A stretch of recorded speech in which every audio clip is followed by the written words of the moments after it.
இன்னைக்கு நம்ம பார்க்க போற படம் 2023 ரிலீஸ் ஆன கூழாங்கல் படத்தோட கதையை தான் பார்க்க போறோம். இந்த படத்துல ஏகப்பட்ட கதைகளை உண்மை சம்பவங்களை அடிப்படையாக வச்சுதான் எடுத்திருப்பாங்க. அது மட்டும் இல்லாம ஏகப்பட்ட அவார்டுகளை வாங்கி குவிச்ச ஒரு படம். சரி, ரொம்ப புகழாம நேரா படத்தோட கதைக்குள்ள போய் பார்ப்போம். இந்த படத்தோட ஸ்டார்டிங்ல கணபதிங்கிறவர் ரொம்ப கோபமா ஆக்ரோஷமாவும் எங்கே வேகமா நடந்து போற மாதிரி காமிக்கிறாங்க. உச்சி வெயில், அங்கிருந்து நேரா போனா ஒரு ஸ்கூல் வருது. அந்த ஸ்கூல்ல ஒவ்வொரு கிளாஸா பார்த்துக்கிட்டே போறாரு. அடுத்து பார்த்தா ஒரு கிளாஸ் ரூமுக்குள்ள புகுந்துறாரு. அங்க இருக்கிற டீச்சர் மேடமும் யாருப்பா அது லிங்கி கட்டிட்டு உள்ள வந்து நிக்கிறது சொல்லி பாக்குறாங்க. அங்கதான் அந்த இவரோட பையனும் படிக்கிறார் போல இருக்கு. அவர் இப்ப ஏஞ்சி நிக்கிறார். கிளாஸ்ல பாதிலே பிடிச்சி தரன்னு அந்த பையனை கூட்டிட்டு வராரு. கூட்டிட்டு கொஞ்ச தூரம் வந்ததுக்கு அப்புறம் உனக்கு என்ன பிடிக்குமா இல்ல உங்க அம்மாவை பிடிக்குமா அப்படிங்கிற மாதிரி அவரு சில கேள்வி கேட்கிறாரு. இதுக்கு பையனுக்கு எந்த பதிலும் இல்ல. அப்பா பின்னாடியே போய்கிட்டு இருக்கான் பேக தூக்கிக்கிட்டு. அவரும் வேகமா நடந்து ஒரு மண்டபம் மாதிரி இருக்கு. அந்த மண்டபத்துல ஏகப்பட்ட ஆளுங்க தூங்கிட்டு இருக்காங்க. ஒரு பக்கம் சீட் ஆடிக்கிட்டு இருக்காங்க. அங்க இருக்கிற சீட் ஆடுறவர்கிட்ட போயிட்டு இவர் பேரு கணபதி போயிட்டு அங்க இருக்க ஒரு ஆளுகிட்ட ஒரு 300 ரூபாய் காசை குடுறா அப்படிங்கிற மாதிரி அசிங்கமா திட்டிட்டு தான் அந்த காசையே வாங்கிட்டு அங்கிருந்து வராரு. தான் பையனை கூட்டுக்கிட்டு அங்கிருந்து நேரம் ஒரு கடைக்கு வராரு. கடைக்கு வந்தவனே பையனை வெளியே நிக்க வச்சுட்டு இவர் ஒரு பாட்டில வாங்கிட்டு போய் பின்னாடி குடிச்சிட்டு வராரு. அதே நேரத்தில் அங்க இருக்கிற பொட்டி கடைக்காரர்கிட்ட காசையும் கொடுத்துட்டு தான் பையனோட ஸ்கூல் பேக்கா வச்சிருக்கிறத பாக்குறாங்க. இந்த கரும்பு தேதி கடை எங்க எடுத்துட்டு வந்தேன்னு சொல்லிட்டு அந்த பேக்கை பிடிங்கி கடையில போடலாம்னு சொல்லி முடிவு பண்றாங்க. போட்ட பேக்லயும் நம்ம பையன் கொஞ்ச நேரம் கழிச்சு போய் சில பொம்மைகளையும் எடுத்துட்டு வரான். ஒரு நாய் பொம்மை அதெல்லாம் எடுத்துட்டு வரான். எதுக்கடா இதெல்லாம் அப்படின்னு சொல்லி அவங்க அப்பா கேட்கும்போது தங்கச்சிக்கு பாப்பாக்கு தான் அப்படிங்கிற மாதிரி சொல்லிக்கிட்டு இருக்கான் அந்த பையனும். தான் பையன் இந்த சின்ன பையன் இதை பண்றதெல்லாம் பார்த்துட்டு கணபதிக்கு பயங்கர கோபமா இருக்கு. அங்கேயே ரொம்ப நேரம் நின்றுட்டு இருக்கிறாங்க பஸ்ஸுக்காக. இப்ப பஸ்ல தான் காமிக்கிறாங்க. ஒரு பக்கம் ஒருத்தர் நல்லா தூங்குறாரு. இன்னொரு அம்மா கை குழந்தை வச்சுட்டு உட்காந்துருக்கு. இப்ப பஸ் வருது. 2 பேரும் ஏஞ்சி போய் பஸ்ல ஏறுறாங்க. அப்பாவும் பிள்ளையும் ஒரே சீட்ல தான் உட்காராங்க. ஜன்னல் ஓரத்துல பையன் உட்காந்துருக்கான். பக்கத்துல அப்பா உட்காந்துருக்காரு. அப்பா ஆரம்பத்துல ஒரு கேள்வி கேட்டார், ஞாபகம் இருக்குங்களா? உனக்கு அம்மாவை பிடிக்குமா அப்பாவை பிடிக்குமான்னு. அதுக்கு கூட நம்ம பையன் பதில் சொல்லியிருக்க மாட்டான். அந்த பதில இப்ப சொல்லுவான் பாருங்க. அப்பா பக்கத்துல இருந்து ஏஞ்சி போய் தனியா ஜன்னல் ஓரத்துல உட்காந்துருப்பான். இதை பார்த்தோன்னே அப்பாக்காருக்கு புரிஞ்சு போச்சு. தருதல திருந்தாது பாரு அப்படிங்கிற மாதிரி திட்டிட்டு இருக்கிறாரு. கண்டக்டர் வராரு. டிக்கெட் கேட்டுக்கிட்டு இருக்கிறாரு. ஒரு பக்கம் பையன்காரன் பாக்கில இருந்து பலூன் எடுத்து ஊதிக்கிட்டு அப்படியே வெளியே காமிச்சிட்டே போறான். டிக்கெட் எடுக்கிறாங்க. அதே நேரத்தில் ஒரு கை குழந்தை வச்சுட்டு ஒரு அம்மா உட்காந்துருக்கு. கை குழந்தை அழகா தூங்கிட்டு இருக்கு. இன்னொரு பக்கம் பஸ்ல சில குடங்களை தண்ணியை எடுத்துட்டு அப்படியே ஏத்திட்டு போறாங்க. தண்ணி குடத்துக்கு கூட டிக்கெட் போடுறாங்க இந்த கண்டக்டர். சின்ன பையன் ஜன்னல் ஓரமா உட்காந்துருந்தா இல்லையா, தூரத்துல ஒரு பெரிய மலை ஒண்ணு தெரியுது. அந்த மலையை அப்படியே பார்த்துக்கிட்டே போறான். அதே நேரத்தில் ஒருத்தர் நல்லா தூங்கிட்டு இருக்காரு. இந்த அப்பாக்கார் கணேசர் இருக்காரு பாருங்க, பிடிஎஸ் பஸ்ல குடிச்சு புகையா விட்டுட்டு இருக்கிறார். இதனால பின்னாடி தூங்கிட்டு இருந்தவன் ஏஞ்சி யாரா இது உங்க அப்பா விட்டு பஸ் ஆடான்னு சொல்லி அவன் தலைமையில அடிக்க கணேசனுக்கும் அங்க பின்னாடி தூங்கிட்டு இருந்த ஆளுக்கும் பயங்கரமான சண்டை நடக்குது. இந்த சண்டையெல்லாம் பையன்காரன் பார்த்துக்கிட்டு இருக்கான். அவங்களுக்கு அடிதடியுமே ஆயிடுச்சு பஸ்ஸுக்குள்ள. ஸோ பயங்கரமான சண்டைலாம் நடந்துகிட்டு இருக்கு. அதே நேரத்தில் பின்னாடி ஒரு குழந்தை வச்சுட்டு ஒரு அம்மா உட்காந்து இருந்தது இல்லையா, அந்த அம்மா இப்ப சோகத்துல இருந்தது. இப்ப அவங்களோட குழந்தையும் வேற ஏந்து பயங்கரமா அழ ஆரம்பிச்சிருச்சு. ஸோ இவனெல்லாம் முறைச்சு பாக்குது. என்ன பதில் சொல்றதுன்னு தெரியாம கொஞ்ச நேரத்தில் அந்த பஸ்ஸை விட்டு நடந்து கொஞ்சம் தூரம் உச்சி வெயில் அடிக்குது. அந்த குழந்தை வேற கத்துன்னு கத்துது. ஸோ அங்கிருந்து நேரம் வந்து ஒரு மரத்தடி கீழே உட்காந்து அந்த குழந்தைக்கும் பால் கொடுக்குறாங்க. இந்த கதையில நம்ம கணேசனும் அவங்க அப்பா ஒரு பக்கம் பஸ்ல போயிட்டு இருக்காங்க அவனை கூட்டிட்டு. அது எதுக்காகனா கணேசனோட ஒய்ஃப் அவங்கள்ட்ட இருந்து கோயிச்சிட்டு சொந்த அம்மா வீட்டுக்கு போயிட்டாங்க. அவங்கள திரும்ப கூப்பிடுறதா தான் போயிட்டு இருக்காங்க. இப்ப இந்த பொண்ணு பால் கொடுத்துருக்காங்க இல்லையா, ஆக்சுவலி இவங்களுக்கும் அதே பிரச்சனை தான். அதனாலதான் இவங்களும் அந்த பஸ்ல வந்திருக்காங்க. ஸோ பஸ்ல நடந்த கூத்தால இங்கவும் இப்படி ஆயிடுச்சு. அதை தான் இங்கேயும் காமிச்சுக்கிட்டு இருக்காங்க. அப்படியே கட் பண்ணா இந்த பக்கம் மலை அடிவாரத்துல ஒருத்தங்க எலி பிடிச்சிக்கிட்டு இருக்காங்க. ஸோ அதையும் அங்க காமிச்சுக்கிட்டு இருக்காங்க. கட் பண்ணா இந்த பக்கம் அந்த சின்ன பையன் அவங்க அம்மாவை தேடி அவங்க பாட்டி வீட்டுக்கு வந்திருக்கிறான். கூடவே நம்ம கணபதியும் வந்திருக்கிறாரு. கணபதி என்ன சொல்றாருன்னா, நான் சொன்ன மாதிரி சொல்லி கூட்டு வரான்றாங்க. என்னன்னா, நீ வரல அப்படின்னாக்கா அப்பா இன்னொரு கல்யாணம் பண்ணிக்குவாரான் அப்படின்னு தான் இந்த சின்ன பையன்கிட்ட சொல்லி வீட்டுல சொல்லி கூட்டு வாடா அப்படிங்கிற மாதிரி சொல்லிட்டு இவர் அங்க ரோட்ல வெயிட் பண்ணிட்டு இருக்காரு. இந்த சின்ன பையனும் அவங்க பாட்டியும் எல்லாரும் உட்காந்துருக்காங்க. அவங்க மாமாவும் உட்காந்துருக்காங்க. போன உடனே என்னடா அப்படிங்கிற மாதிரி கேட்கும்போது தான் இந்த மாதிரி அப்பா அம்மாவை கூட்டு வர சொல்லி வந்திருக்காங்க.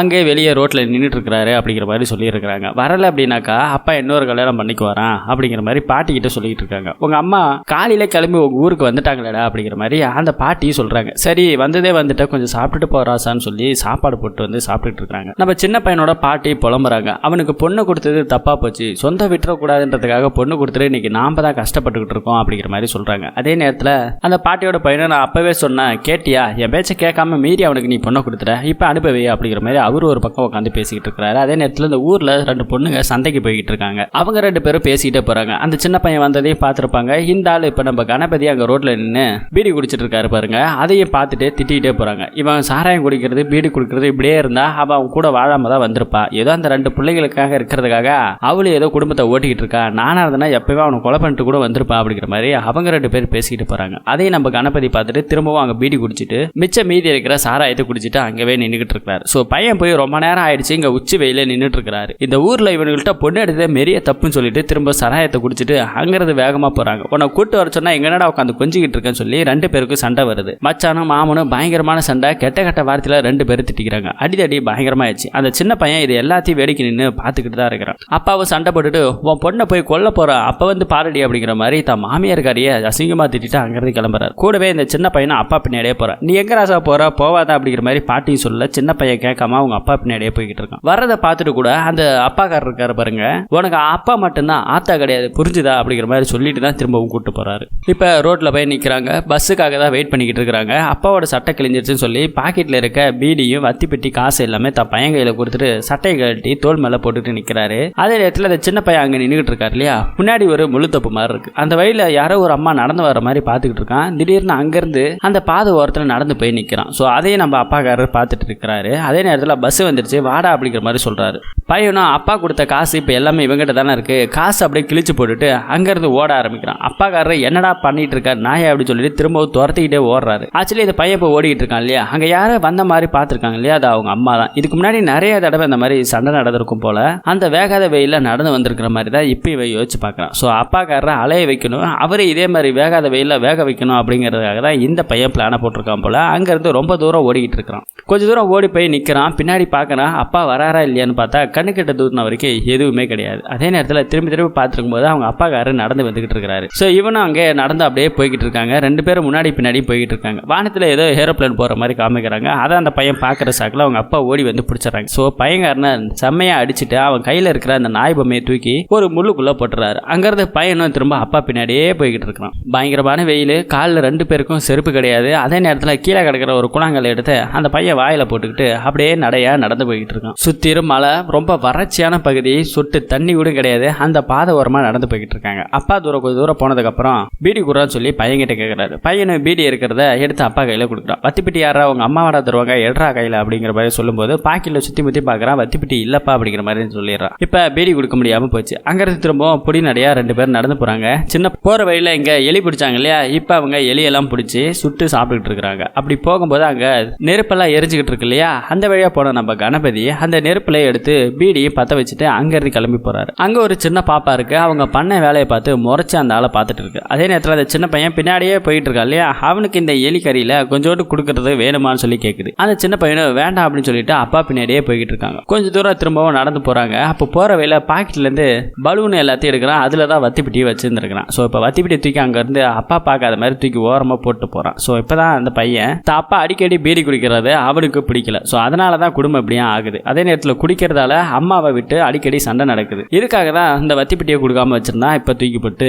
திரும்பவும் அப்பா பின்னாடியே போய்கிட்டு இருக்கான். கொஞ்சம் தூரம் போனதுக்கு அப்புறம் அந்த முள்ளு ஓரமா ஏதோ ஒன்று ஜொலிக்கிற மாதிரி பார்க்கறான். என்னன்னு பார்த்தா கண்ணாடியே தெரியுது. ஸோ அந்த கண்ணாடியை எடுத்துக்கிட்டு அப்பா முன்னாடி போறாரு இல்லையா, அப்பா முதுகுல அந்த கண்ணாடியை அப்படியே வெயில காமிச்சு அடிக்கிறான். அப்பா முதுகுல சுருன்னு இருக்குது, சட்டையும் இல்ல உச்சி வெயிலுக்கு இவன் கண்ணாடியில சூடு காமிச்சா எப்படி இருக்கும். திரும்பி பாக்குறாரு. இவனும் பின்னாடி கை கட்டி நிக்கிறான். எதுவுமே இல்ல. திரும்ப கொஞ்சம் தூரம் நடந்து போறாங்க. திரும்ப முதுகுல காமிக்கிறான். திரும்ப சுருன்னு திரும்ப மறைச்சு பார்த்துட்டு போறாரு. அதுல இருந்து பையன் பக்கத்துல இருக்கிற அந்த மலையில அந்த ஒலியை அப்படியே அடிச்சுக்கிட்டு அங்க இருந்து பொடி நடியா நடந்து போறான். கொஞ்ச தூரத்துல ஏதோ வண்டி வர மாதிரி தெரியுது. அந்த வண்டியில வர்றது யாருன்னு பார்த்தா ஸ்கூல்ல வேலை பார்க்குற ஒரு டீச்சர். அவங்க ஹஸ்பண்டோட தான் வந்திருக்கு. ஸோ 2 பேரும் எஜுகேஷன்ல ரொம்ப நல்லா இருந்திருக்காங்க. ஸோ அவங்க தான் எக்ஸல்ல ஓட்டிட்டு வந்திருக்காங்க. அதே நேரத்தில் முன்னாடி போயிட்டு இருக்க நம்ம கணபதி கிட்ட, அண்ணா நாங்க ஊருக்குள்ள தான் போறோம், போற வேலை உங்க பையனை இறக்கி விட்டுறேன், வண்டியில கூட்டு போறோம், பாவம் செருப்பு கூட இல்லை, இவன் எப்படி நடந்து வந்துகிட்டு இருக்கான் அவங்க பின்னாடி அப்படின்னு சொல்லி முன்னாடி உட்கார வச்சுட்டு அந்த பையனை கூட்டிட்டு போயிடறாங்க. அவனு அப்பாவை பார்த்துட்டு அங்கிருந்து பந்த வண்டியிலே ஏறி போயிட்டான். ஸோ அப்பாக்காரரு இங்க அடிக்கிற வெயில்ல நாக்கு தள்ளிக்கிட்டு தண்ணி கூட இல்லாம அங்க இருந்து நடந்து வந்துகிட்டே இருக்கிறாரு. அதே நேரத்தில் கொஞ்சம் தூரத்துல ஒரு பாம்பு ஒன்று குறுக்க போகுது. அங்கேயே பயந்துடுறாரு. கொஞ்சம் தூரம் நடந்து போனா